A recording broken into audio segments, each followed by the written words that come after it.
ए हो होलिया गई ना तू दम लेता रहा ना रम लेता रहा इससे अच्छा बाकी चल जा बाहर आइल होलिया बाला मनई खे तोहरा मैदान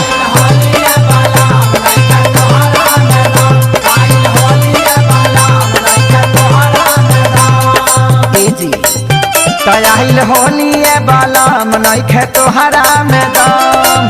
कबल चरई बापारी पड़ा रजबू कबल चरई बापारी पड़ा रजबू जाका महल हमरे सभरा रजबू जाका महल हमरे सभरा रजबू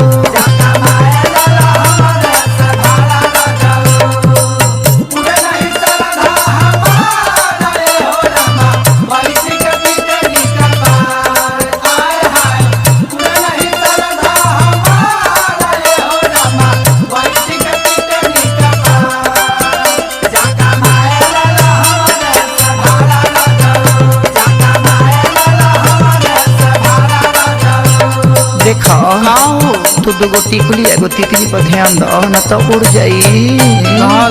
आधा गोली बीतल ना मीतल मोरा गरमी बेसरमी भइल बा जवनिया ए जान बेसरमी भइल बा जवनिया ए जान बेसरमी भइल बा जवनिया ए जान ए जी आज लूज बागे लाठी ओइ खातिया पाठी रनाइल न नरमी बदनिया ए जान रनाइल न नरमी बदनिया ए जान रनाइल न नरमी बदनिया ए जान असही निकल गइल जरा रजबू असही निकल गइल जरा रजबू जाका महल हमरे सभरा रजबू जाका महल हमरे सभरा रजबू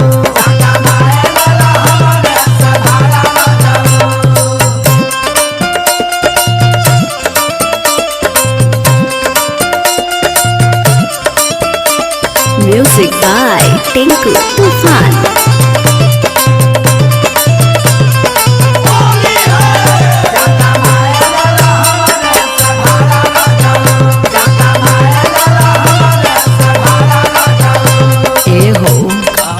एगो काम करो बताओ ना यही जी ग्रामीण बैंक में एगो खाता खोल दो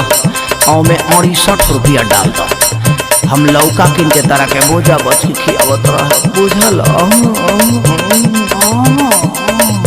एहो कृष्णा बेदर्दी खेसारी बहमे मारी लचारी के हमरा तू बुझो बोलो